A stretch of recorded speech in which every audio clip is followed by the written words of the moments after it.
Alright, so this is a part 2 to my why it took me so long to join the Navy video and or the military rather.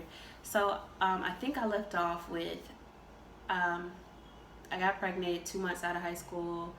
My son's father was supposed to join the Navy, do the whole boot camp at A school thing. We were going to get married, so that way he could possibly get a shore duty, and that we'd be able to move in together. He would be able to take care of our son while I went through boot camp in A school, and we were just supposed to be one bomb-ass Navy couple, okay? Obviously, plans didn't work out that way, so whatever. But anyway, so after I had my son,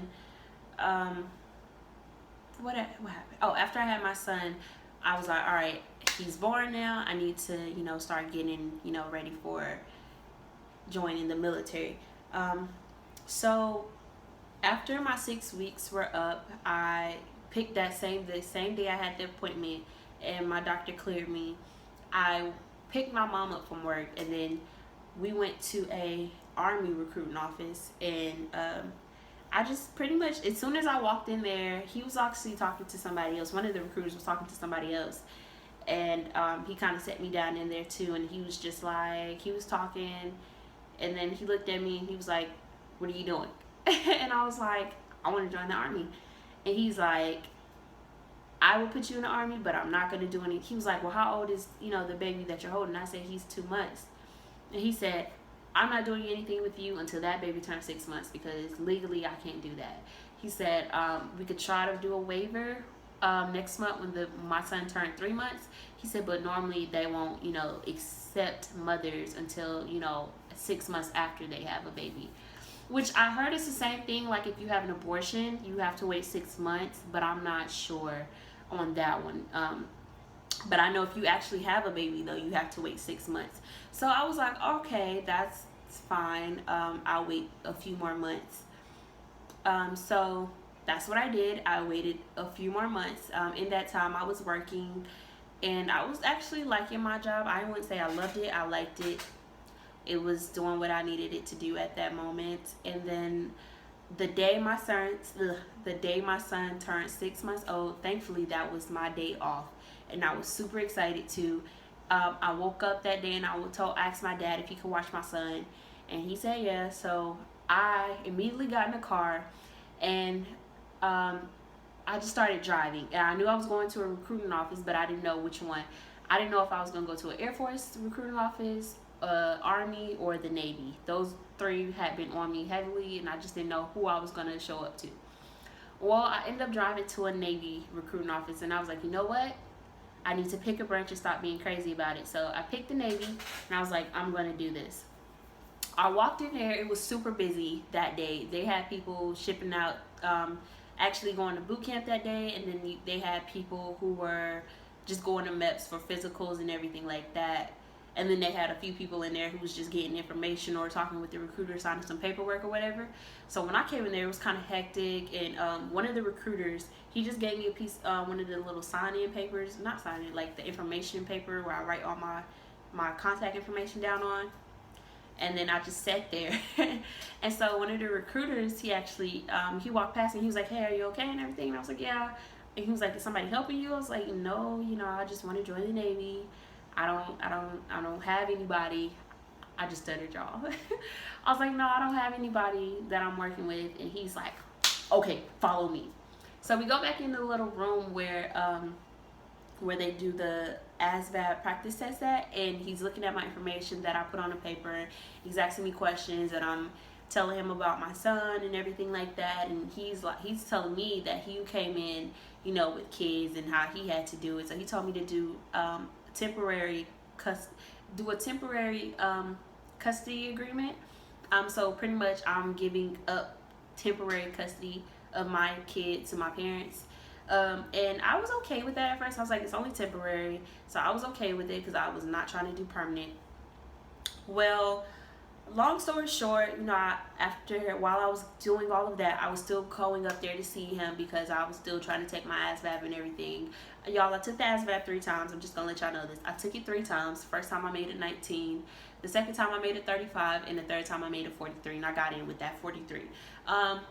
I'm not really that good at test taking. Test takings aren't really my thing, which surprised me because in my A school, we took a test every Friday, and I was like acing those tests. Like I never failed one of those tests. I was acing those tests. So I don't know. I guess I just when it comes to certain tests, I can do other tests I just can't do. But I really think my problem was when it came to the ASVAB was I didn't study fully like I needed to. I only studied math because I felt like math was my weaker subject.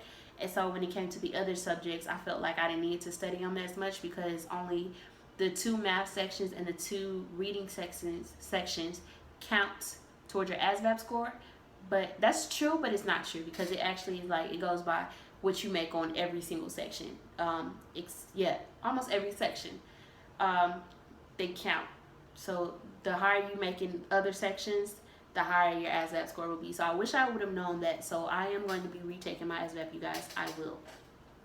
So anyway, so I'm working with this recruiter, and I think months go by, and I'm not like, I think I worked with him from like, let's see, May, June, July, August, September, October, November. So from November all the way until maybe like April or May of the next year, I was working with this guy and nothing was happening. I did my custodial agreement and everything, and still nothing was happening. So I ended up switching recruiters. I switched recruiters, and that recruiter was not helping me, so I switched recruiters again. That recruiter, I just don't even remember that recruiter. And so I switched again. And so I ended up going through like 3 recruiters in like a month. The third recruiter that I came up on, he was real chilled, and he helped me. I did my ASVAB. That's when I took my ASVAB the last time. And I made that 43, and he was just like, you ain't really got the best score, but hey, can you go to, can you come back here and do your physical and sign your contract? And I was like, let's go.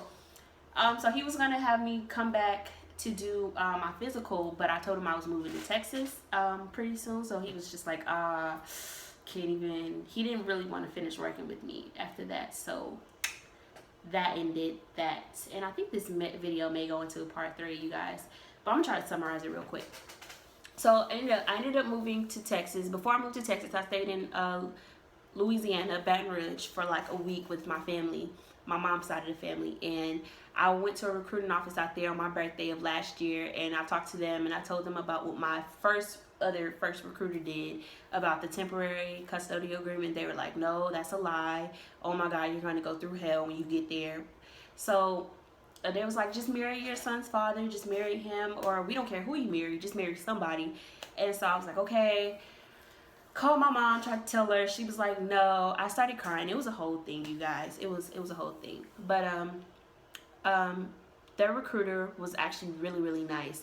So then when I moved up here to Texas, the recruiter that I got in contact with, the actual recruiter that put me in the Navy, and he was actually good. The only thing, he was kind of slow a little bit, but it was only because getting my paperwork and everything from my first recruiter and my other recruiters, they were just like, they were not trying to see him nothing on me, which I don't understand why, but they did it. And then I almost left him because I felt like he was just being too slow and he was not putting my paperwork through, but he actually came through. He came through, so shout out to him. He a real one. So all in all, you guys, it took me 15, 16, about a year. Almost a year. Well, no, actually a full year and like probably like 3-something months. Probably a little bit, few more months to actually join the Navy. Just because I had a lot of recruiters and none of them wanted to send my information, so I had to kind of pretty much keep starting over. And then, damn it, and then I just had recruiters who were just not putting my paperwork in to MEPS because reasons I'm not going to touch on because I don't want to get nobody in trouble. But it was crazy, you guys. So it took me about a year or something, and this last recruiter that I dealt with here in Texas, he helped me, and he actually was the one who put me on the bus to the airport to leave. So that was pretty good. So this video is about to cut off, so kind of hope you guys are okay with that, but that is the story. So I'll see you guys later.